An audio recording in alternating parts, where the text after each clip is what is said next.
Quack, quack. This is Rob Killjoy of the Ugly Ducklings, and you're listening to Wrestling with Entertainment. Quack. Hey guys, it's a whole lot of dude, Crash Jackson, and you're listening to Wrestling with Entertainment. This is the red right hand, Megan Mason, and you're listening to Wrestling with Entertainment. Hello, and welcome to the show. It's Wrestling with Entertainment, bringing you the latest exclusive breaking news, previewing and reviewing the latest shows from WWE, AEW, New Japan, and everything in between. Every Saturday, and interviewing all your favorite wrestlers every Wednesday on YouTube and Castbox, sponsored by Rogue Energy. Use promo code WrestlingWithE for 10% off your next purchase. I am, of course, your host, James J., with Kaliko Yachts, who is not here, but who is actually here, Scooter Dust. I might be odd, but I always get even. And it's a great day for wrestling, because we are wrestling with the Red Right Hand, the Face Breaker, Megan Mason. Glad to be here. How are you, Megan? I'm doing good. I've been breaking faces all week. It's the end of the week now. I get to relax a little bit. It's good. Could you tell us what you got coming up next? Well, as of this month, I got VPW October 9th. I got a couple tapings here and there, a little hush-hush. You'll just see me around. Interesting. And what can Yes, very. And where can we find you on social media? So my Instagram, I like to start off with, that's Megan Breaks Faces on Instagram. Great handle. Then my Twitter is Megan Mason CIP for Creative Pro. And then my Facebook is just at Megan Mason. And you got merchandise? Right now, I'm actually working on getting new shirts out because I've been just doing limited run T-shirts for the first 4 years of my career. Okay. I do have 8x10s. Everything's available by email or in person at shows. But I am going to have a merch store up hopefully by November. Okay. And you can find all those links in the description of the video below, both on YouTube and Castbox. If you're listening to this in November, then we should have that link up to your merchandise as well. We will update the video. Awesome. Now, can you tell us about wrestling in the pandemic era of wrestling in front of no crowd? And kind of coming back to it. A lot of my wrestling with the pandemic, it was very hot and cold. I started training back at Creative Pro right the same day that they announced that they were opening the doors back up.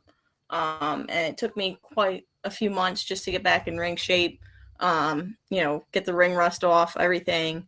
I believe the summer of the pandemic, it was late August. That was my first time wrestling since the big pandemic had started. And I wrestled Veda Scott in the heat in Pennsylvania. So that was definitely a trial by fire. And then after that, it's just been sporadic shows here and there. Haven't really been traveling a lot. I like to stay pretty local to New York, New Jersey. I do want to branch out, but with the pandemic, it has been a little difficult with travel. All right. And Scooter, you have a question?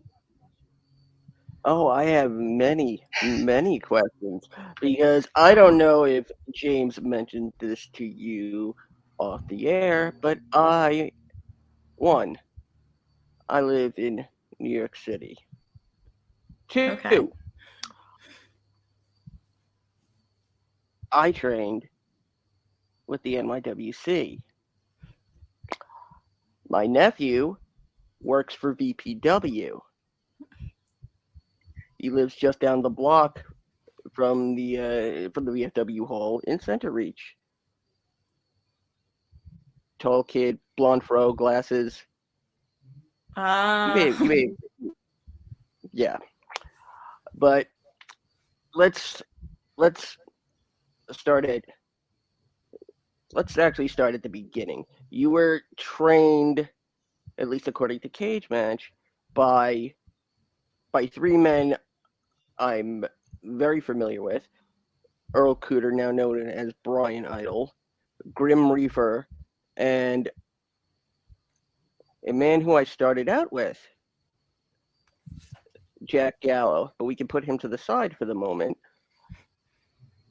How was it training, or at least learning at the beginning, under Grim Reaper, and then as a transition, going to Create a Pro, where it's Brian Myers and Pat Buck owns it, but he doesn't stop by that much anymore, because Pat Buck is the one who trained me. So how did it feel? How was it training under Cooter and Reaver? And that's a very odd sentence.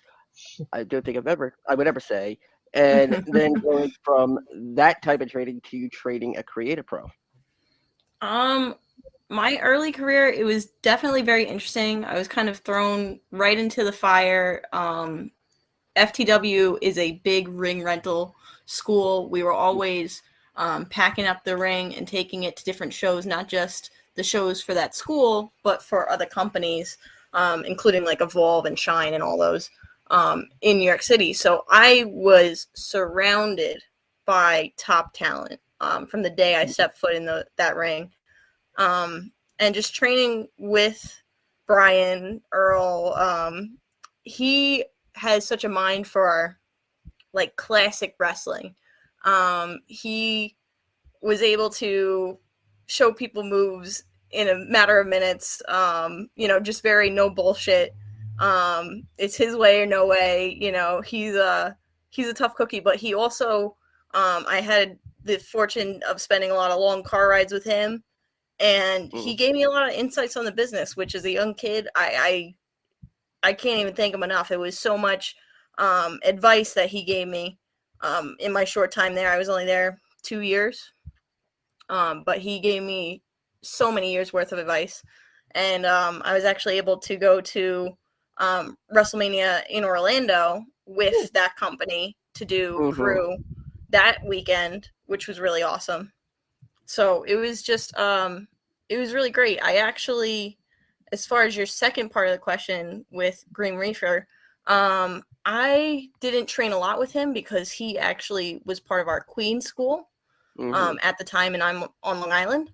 So I did have a few sessions with him. He is amazing. He is super talented. I can't believe that he's not booked everywhere right now because he should be. He is a funny dude. He's just like so amazing to talk to, just the way he articulates things. And he always just ran the most carefree classes where he just had everybody freestyling and working off each other and getting used to working on the fly. So I really appreciated learning that from him. All right. And sort of just to piggyback off of that, your first two matches, again, at least according to Cage Match's database, your first match involved two other women who I know very well, Candy Cartwright and another woman who was in my class when I started, Nikki Adams. And I want to get your opinions on your first match essentially being a triple threat, because first matches usually for somebody new, rookies, it's usually a battle royal. And then your second match involved somebody who was part of the first match I ever announced, Brittany Savage. You teamed with her. I used to carpool with Rick Cataldo. It's a whole big connection there. So what was the feeling of your first match being that triple threat, especially against two seasoned vets at the time, Candy Cartwright and Nikki Adams? Not to mention not well known names. Both very well known names as well. I think that my match with Candy and Nikki was really interesting because, like you said, it's not super normal to have a three-way as your first match. And I actually did do double duty that night. I did participate in the battle. It wasn't a battle royal, actually. It was a Royal Rumble match after that match. And essentially, you know, I was a young kid. I definitely got some moves in, but I also definitely got hit a lot. We're not going to mention the wins and losses here because I don't count them. I just count beating people's faces in. But if we did, you won that match. I don't even remember if I won or lost. You I did feel win. like I did win. You won. That's great.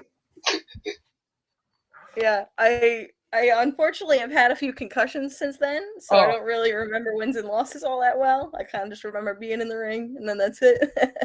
But you know, I'm sure you could find the match on YouTube. It was a good time. Oh. All right.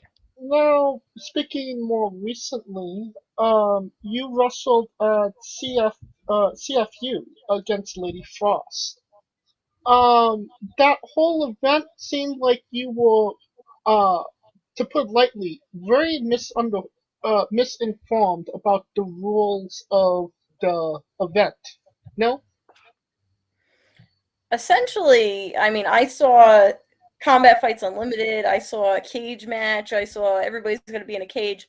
I wasn't too familiar with the promotion, although I did know the owner of the promotion as somebody who I've seen around.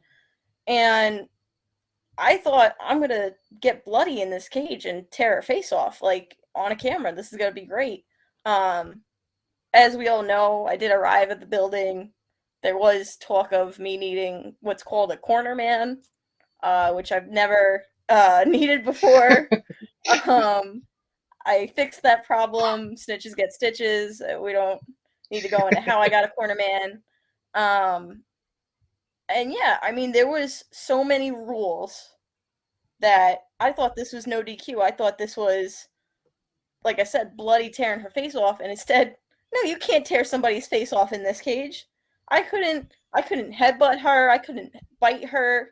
There was no steel chairs. Like, there was no tables. I I definitely want to see more cages in my future, and you might see me again at CFU, but it definitely was something completely different to me. I mean, yeah, because it seems like it was a little misleading. You know, it's a cage match. It looks very UFC-y.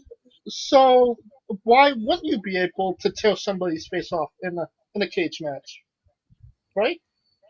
Yeah, I mean, essentially, it was like an MMA fight, which I'm a brawler. I was born and raised fighting in back alleys. I've always just been fighting to survive. And when it comes to the more strategic technique, my strategy is to come out alive, which I did. But unfortunately, as far as points and other things go, I am not trained like that. I might be able to get trained like that in the future, but that's not where I am now. And could you tell us your experience wrestling Lady Frost in the match, and what was the big takeaway? I give Lady Frost big props. She is a very skilled fighter. Obviously, she was more trained in that more MMA style fighting. She's fast on her feet. I could not get my hands on her because if I did, I would have broken something. But she is a badass.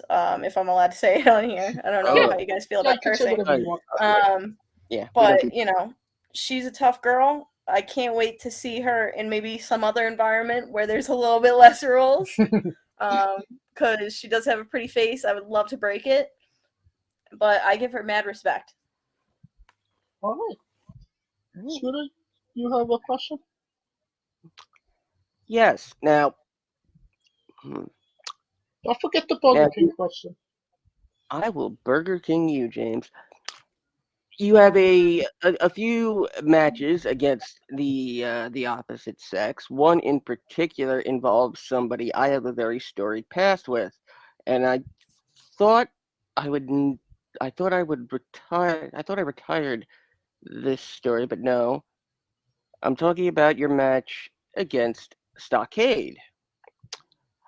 Dropkick Depression for the Future special charity event at the H2O Wrestling Center.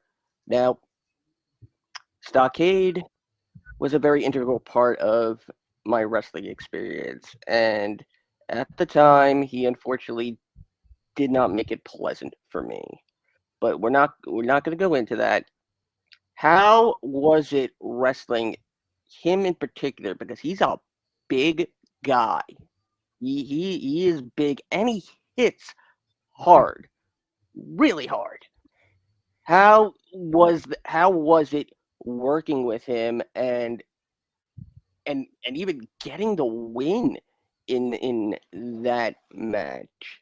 How was it working with Stockade? And then maybe you can go into describing your experience at H2O because you described it as historical according to an Instagram post. So, Stockade, I don't know if everybody knows this, but him and I go way back. I had seen him in a locker room many years ago, knowing that he had a background in hardcore matches, a background Yes. at, a lot of high caliber hardcore Yep. promotions. And that's something that I've always felt a big connection to. So I kind of just introduced myself to him and asked him for knowledge about what that side of wrestling is, because most wrestlers you meet, they've never done hardcore, they don't really know the ins and outs of it, so it's kind of a very niche thing in certain ways. So at that time that we wrestled, I had known him 2-3 years, and we've traveled many roads together. He's taught me a lot. He used to be my trainer because I did spend some time at NYWC with him. Mm-hmm. And to work with him, he is a hard hitter. And unfortunately, when you're his friend, he's going to want to hit you harder. He's going to want to end Mm-hmm. it quick. He's not going to drag it out. Oh yeah. Luckily, I was able to get out, with the win. And it did mean a lot to me being able to have a win over somebody who I look up to and have a close relationship with. I definitely want more matches with him because I think we could both beat the crap out of each other. I really just want to see us bleeding, tearing each other apart in a match one day. But it was definitely a nice first match with him. And definitely getting the win was monumental for me. And that was So a charity show. What did it kind of mean to you to be booked on a show that was maybe a little bit more bigger than the event itself? I love working with Dropkick Depression.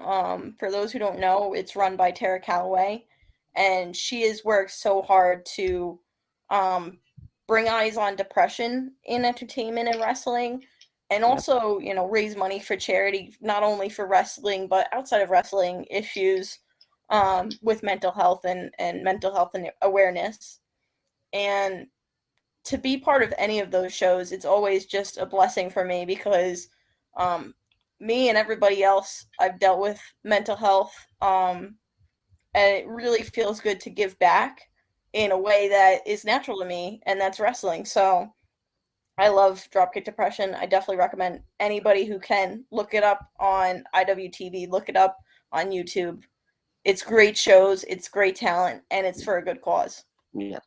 Oh, absolutely. And we're big mental health advocates on this show as well. Yes. Can you tell us about the red right hand? Ooh, James, I was gonna. So You. the red right hand, I mean, if for those of you who don't know, I have a huge ghost face Scream. tattoo on my right Yes. arm. Yes. And we all know that the main song to describe Ghostface is the red right hand. It's an infamous Mhm. song. And With that hand. and I really have been wanting to adapt that name as my own because I'm coming for blood. Whether I'm allowed to have blood on my hands or not, there's always the residual blood of my past, and it's on my right hand. So I take my right hand red. I call myself the Red Right Hand because I want violence. I want blood.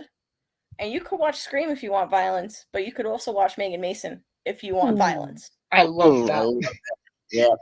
Now, and piggybacking on that, which is your favorite Scream film, favorite character?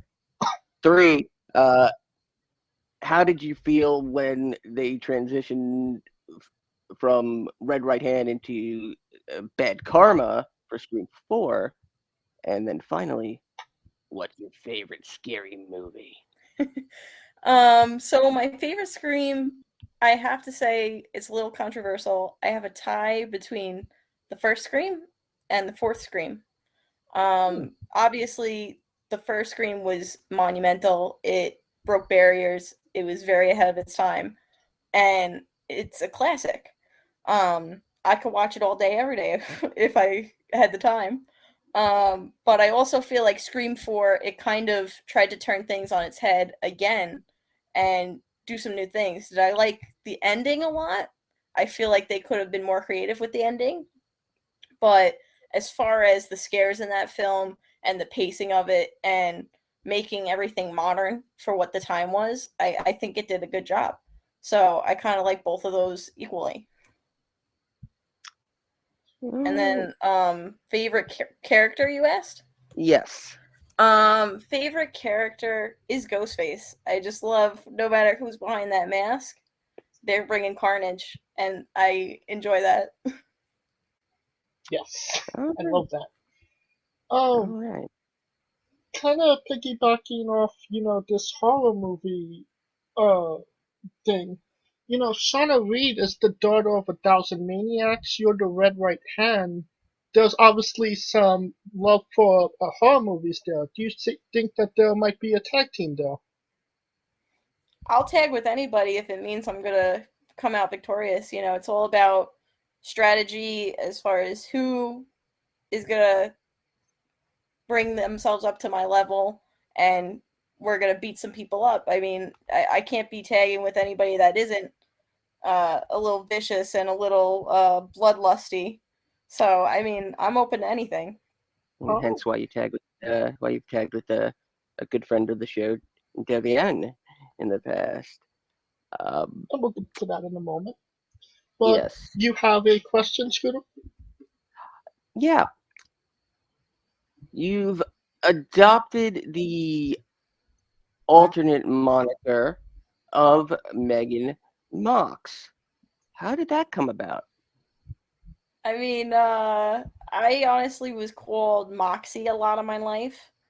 It has to do with like the definition of Moxie. I think it like Yes. means charisma or Yeah. something. Yes.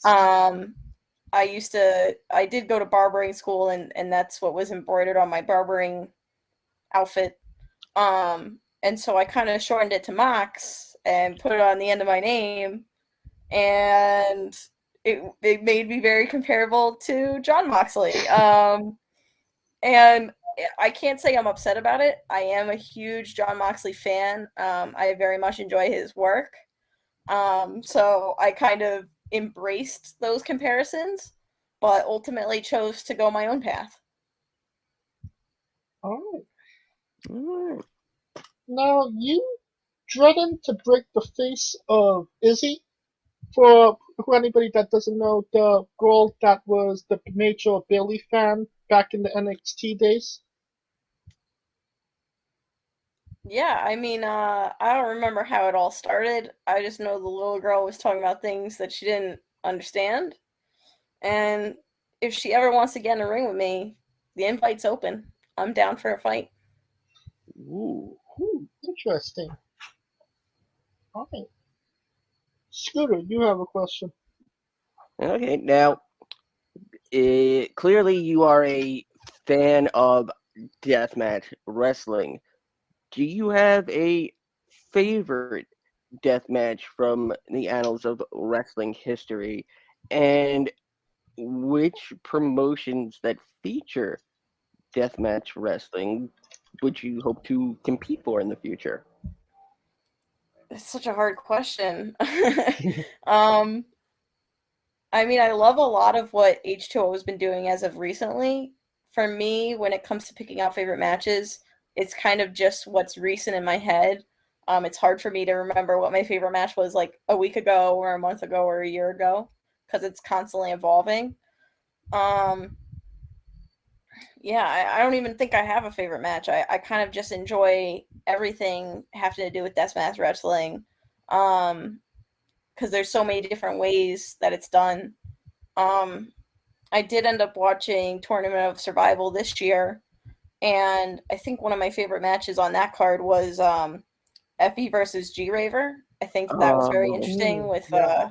the chips and Effie taking those chair shots to the head. I thought that was really, really strong of Effie to just shrug off those chair shots because they were not fun, I'm sure. So that's just a recent memory. Um, yeah, I mean, especially recently, I've been loving a lot of the stuff that H2O is doing with women. Mickey Knuckles, any match she's in, I can guarantee that I like it usually. Her and Kennedy Copeland have been tearing it up yeah, down there. Love Kennedy. yeah. Yeah, they're Kennedy, good both for you. great. I definitely respect them both and would love to share a ring with either one of them or both of them. We'll see what happens in the future. Maybe a triple threat. Maybe.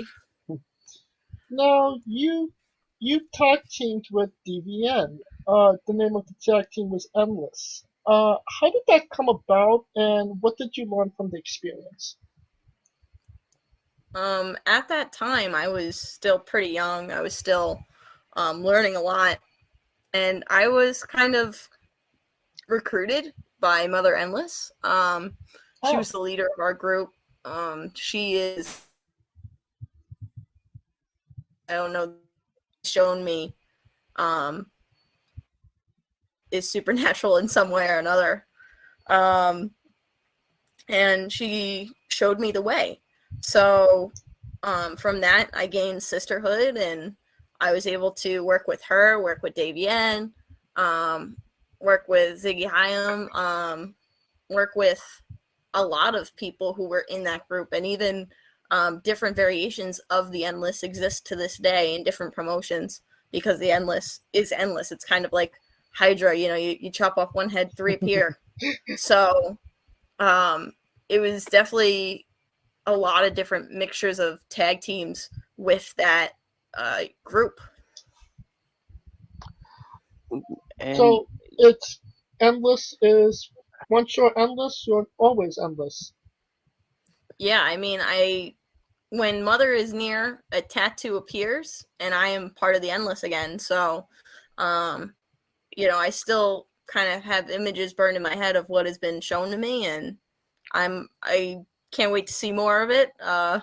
Haven't seen Mother Endless in a good minute, so hopefully she'll appear soon. Oh, and piggybacking off that, you teamed with WN and got to the final of the WSU Tag Team Title Tournament, April 26, 2019. At Thank You for Being a Friend, and then the next day, at Travel Down the Road and Back Again, you're competing one-on-one against your tag team partner. How did that happen? Essentially, at the time, I wasn't pulling my weight. I was told by Mother that I needed to prove myself, that I needed to prove my worth, and the way that was going to happen was I was going to wrestle Davian, and I was going to take a beating, and I was going to, one way or another, get what I deserved. So I did get to wrestle Davian. I did get the beating that I deserved because I had let my team down.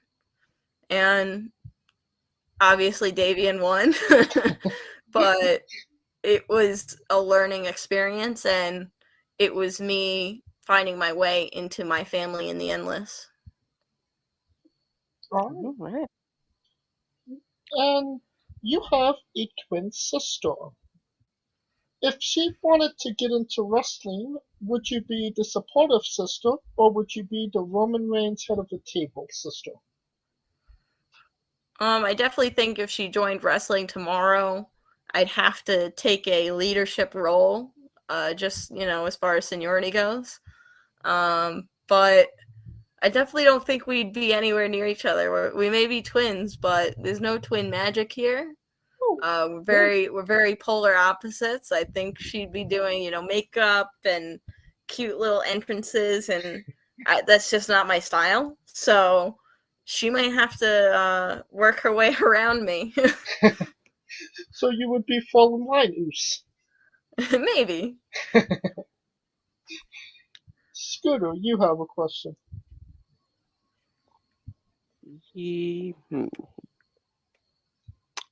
Yes. Let's see. Where is it? Okay. Now, going back to your H2O experience, according to your Instagram, you described it as being surrounded by history. Can you elaborate a little more on that in particular? I have been watching H2O since nearly its inception. And I've definitely seen it grow to such heights. From having the Danny Havoc championship there, hardcore championship, Mhm. to the people who line their Hall of Champions in that building, and seeing also just the matches that have happened there and the marks that they leave. I mean, it just feels like I'm surrounded by matches past, present, future, and that's why I feel it's historic.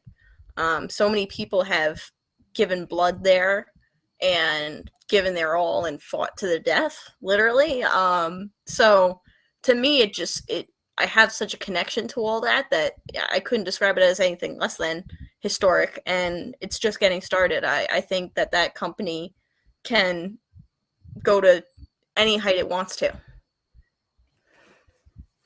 All right. Now, you are the face breaker. Who's your favorite face to break, and whose face do you want to break? My favorite face to break would have to be Gabby Gilbert. Anytime I see her Instagram posts, I have to comment about breaking her face because it just that's all I want for my birthday. That's all I want for Christmas. I just want to break her face over and over again. And then face I want to break. I gotta say right now, top of my list is Mickey Knuckles. I've seen her really thriving right now, and her career is legend. So I gotta get across the ring from her and try to break her face. I mean, it's gonna be a tough one. I can imagine. Now, it is once again time for Kaliko's colossal question, not featuring Kaliko. You've been in wrestling for a little while now. They're making a movie about you. You're being played by Jennifer Lawrence. Every movie has a soundtrack. What would be the first three songs on the Megan Mason wrestling soundtrack? I mean, I'd have to start off with Red Right Hand because that's an infamous Yep. song. I would love for that to be on my soundtrack. I think that was a I gimme. would just have to also copy and paste Scream 4's soundtrack here because that soundtrack, I was listening to it on repeat before that movie came out, and I think they did a very good job of composing those things. I mean, they had Something to Die For by the Sounds. They had the Bad Karma song, by Ida Marie. And then they had classic pieces by Marco Beltrami for the background sounds and things like that, the score. So I mean, they had so many good songs on there. I mean, I could just list off that soundtrack. I'll copy and paste it. Alright. That was a lot easier than we've had in the past. You had it right down pat. Yeah. Now, are you locking it in? I lock it in. I think that's the only thing I could think of here. I mean, what have I been listening to lately? Even I don't even know. I kind of just like put my soundtrack on in the morning. I have been listening to this artist King Princess, who has a song called Pain, so I think that would probably make its way in there. Okay. Yeah. So we'll put that in there too. So Red Right Hand, any song off the Scream 4 soundtrack. The whole Scream And then- soundtrack. Just all of it. Yes, And all of it. then Pain by King Princess. All right. Now, are you locking that in? Lock it in. Locking it in. All right. You need a sound effect for that. For a controversial subject, pineapple on pizza. What's your stance? I've never tried it. I used to volunteer a lot when I was younger, and all they feed you as a volunteer is pizza. So I actually only eat pizza like maybe twice a year. Interesting. But your opinion of pineapple on pizza? My opinion is to each their own. I mean, I can't form my own opinion of whether I like it or not. I think some people love it, other people it's not their jam. So I mean, it's to each their own. All right. What's your spirit Pokemon? Spirit Pokemon. I want to say Charmander. All right. Classic. Hey, I'm just seeing the fire in my mind, and I'm like, yeah, that's it. Hey, we love the OGs on here. Weirdest question you'll ever be asked on a wrestling podcast. Would you ever consider wrestling a Rock? Not Dwayne Johnson, Scooter. Not the country. An actual Rock. Sure. Can I break a rock? Like, I think if I tried hard enough, I could break it. Like, I just like breaking things, so I would. We could put some googly eyes and just draw a mouth on. Boom, it's a face. Yeah, I'll throw it at things. I'll kick it a bunch. We'll see what happens.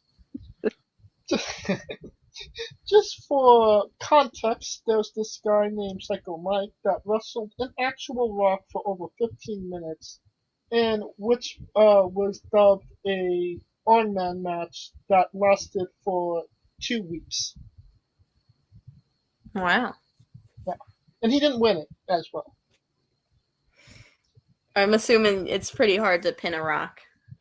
Oh no, he pinned it 319 times. The Rock just pinned him 319 times as well. Yes. It was 345 to 345. But it was 319. Either way, it was a tie. Yeah. And on the show, we love Tracy Smothers. Do you know the acronym for Doug?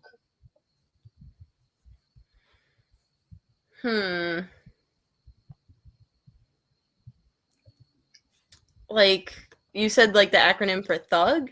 Yes. Oh, the hate you give?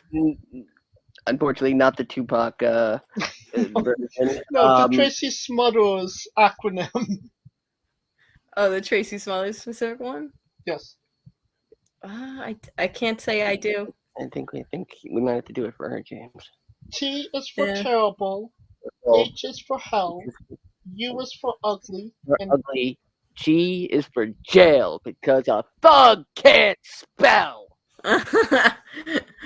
Oh man, I'm sure I've heard that before, but like I said, concussions, things don't really stick in my mind too good. And now it is once again time for that segment. Megan Mason's Bizarre Adventure. You're a wrestler that goes up and down the roads, and your crazy and bizarre things are bound to happen. Can you tell us a road story that fits that description? Road stories. I mean, my favorite road story is one day I was supposed to go to the WSU school, and I was supposed to be there around 5 o'clock. And I started my trip pretty early because it's about 3 hours away from me, and I was alone. And I had probably the worst car in the world at that time. So I started on my journey, and I was hydrating at that time. I was hitting the gym. I hit the gym right before I hit the road. Had a lot of water in my system, and of course, in the natural way of things, I had to make a pit stop.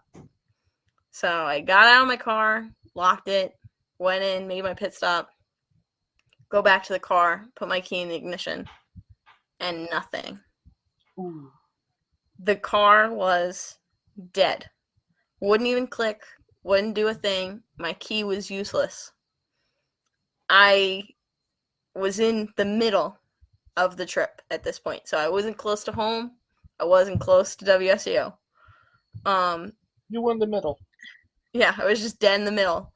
So I called the owner of WSU, and I said, I might be able to make it if I could get this car running, but I'm definitely going to be late. And I start calling every mechanic, every tow truck, everywhere, trying to figure out what I can do to get this car running. I was luckily near like a Home Depot, and so I tried to get like jumper cables because I didn't even have jumper cables in my car. I was like, maybe we could jump the car. Nothing. Turns out my starter was dead. Ooh. And so I ended up getting towed to a nearby mechanic, and the mechanic goes, "We're closing in 2 minutes." Oh. Tried to call some friends and family, see if anybody was nearby that they could pick me up. Nobody's around. And I didn't even want to leave my car there because I'm like, what am I going to do leaving my car here? Then I got to come back to the car. So I was on the phone with a close friend of mine, and he just goes, try putting the keys in the ignition one last time. I was like, I don't know what you think putting the keys in the ignition is going to do, but whatever.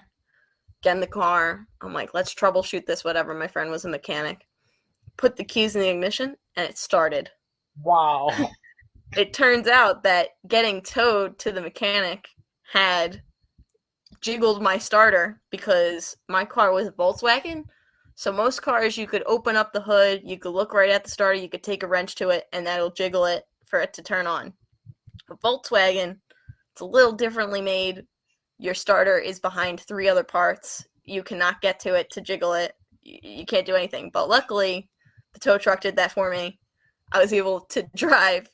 I called up WSU. They're like, we're going home. Because it had been so many hours of me trying to get this car fixed.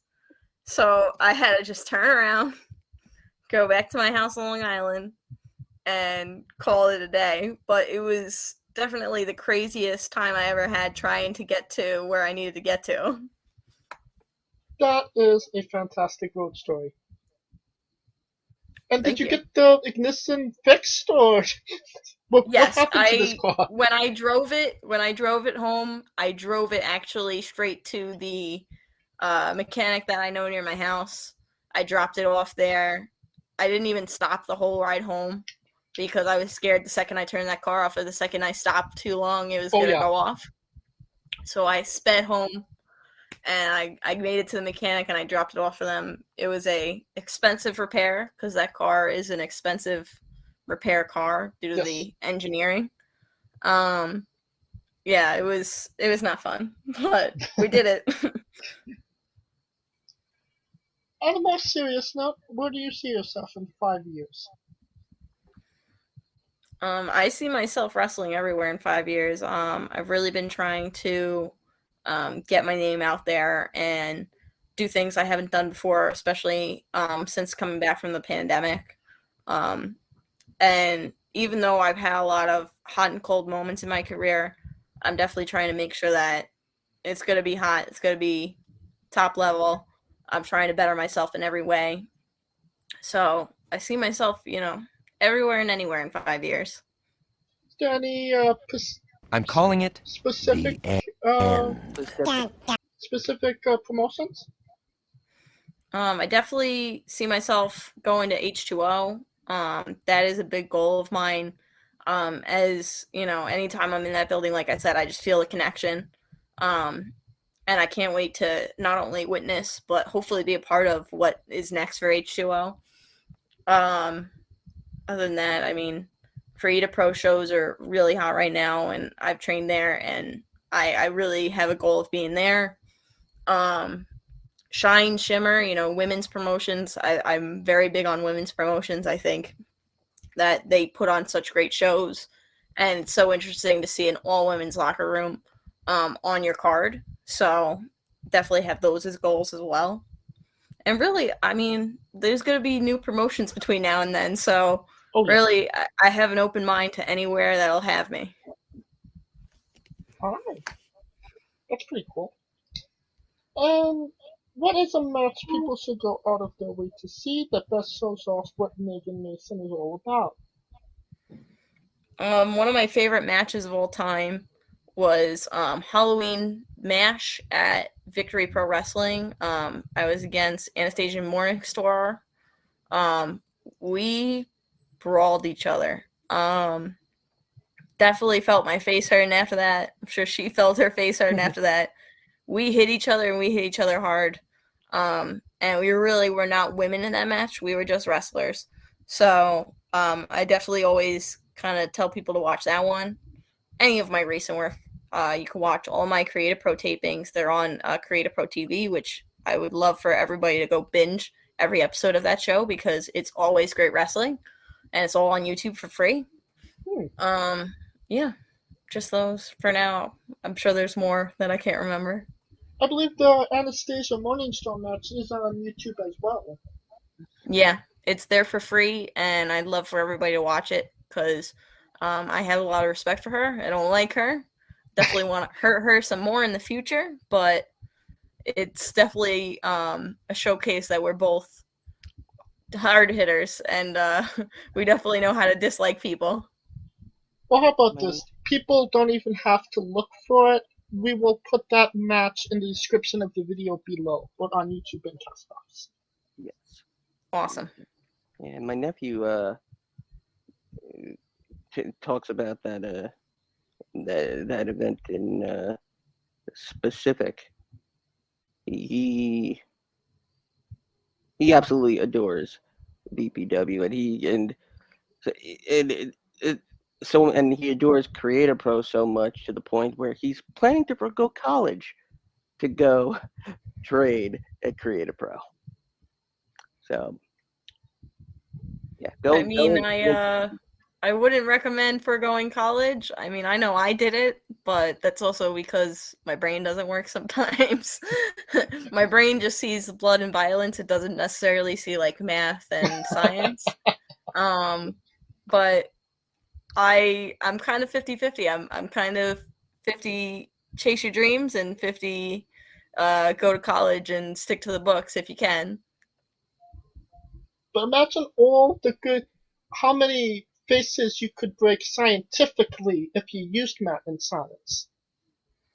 I would love to like have an infinite amount of faces that I could break. But I don't know if math and science are gonna help me do it. Well, math will tell you which ratio of the face that you need to hit that will break the face the best, and science will tell you that will work.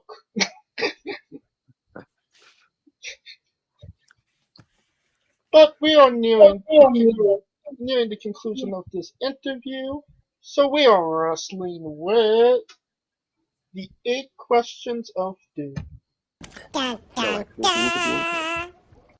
This is our speed round, our bonus round, the round where we see who you really are. Are you ready, Megan? Yep, I'm ready. Excluding yourself, greatest wrestler of all time. Undertaker. Worst wrestler of all time. I don't have a worst. I don't know. Should we give her the default, Scooter? You have chosen Eva Marie. Listen, Eva works hard. I don't think I would consider her the worst. If we're going on personal vendetta, I guess maybe I'll mention Nia Jax because I had the face breaker moniker, and then she broke somebody's face and stole it. Ooh, So okay. maybe we'll get personal with it. James, we Okay. were talking about that very comparison Yeah. yesterday, weren't we? Yeah, we were just talking about that yesterday. Yeah. Oh, I mean, Naya is a renowned wrestler, so I still can't say that she's the worst, but to me, she'll never live that down. no, we have Eva Marie as the default answer because we've had her as, without goading anybody into it, say her name. We had a prior one, but we kind of retired it for, reasons. Hmm. You're main eventing WrestleMania for the Women's Championship. Who is your opponent? Past or present? Becky Lynch. Alright. If you could come out to anyone's entrance music, past or present, who would it be? Triple H, any of his. I think they're all very well made. Even the first one he used in WWE? Yeah, I'll take any of them. I mean, I prefer King of Kings and the game. Hmm. I used to be a big video game nerd, and I So the used to Motorhead always pick ones. King of Kings as my entrance when I played those games. So, yeah.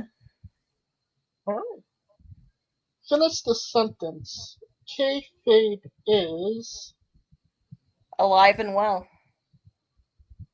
squash, fruit or vegetable. Vegetable? It is a fruit. You may Wow. you may have gotten the question wrong, but you are now in good graces with Coleco Yachts, a part of Squash Squad, and that means a whole lot more. Alrighty. New Japan wrestler Taichi, his ring gear gets smaller every year, revealing more of himself to the world. My question, what is the appropriate trunks to butt cheek ratio for ring gear? I really feel like the whole butt cheek should be covered as far as to be strategic. I mean, the less skin you could show your opponent, the less cuts you could get, the less bruises you could partake in. You know, it's a little bit of extra protection. I don't think I've ever got that answer before. Very interesting.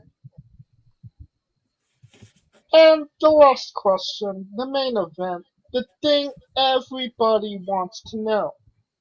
Have you ever had a conversation with a stranger in a supermarket about Darby Allin?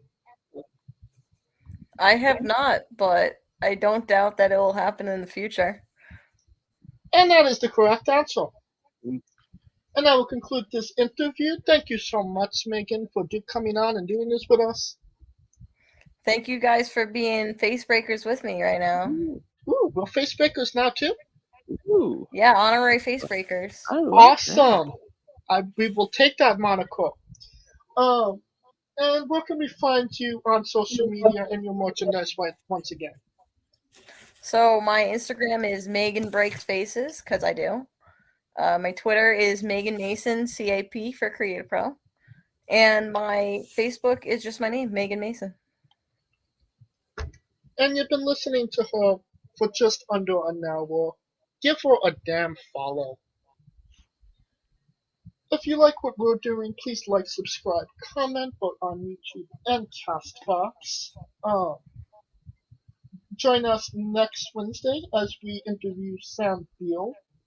The week after that, Crystal Moon. So that's the rest of your October. Please follow the show at Wrestling with E, both on Twitter and Instagram for all the latest wrestling entertainment news.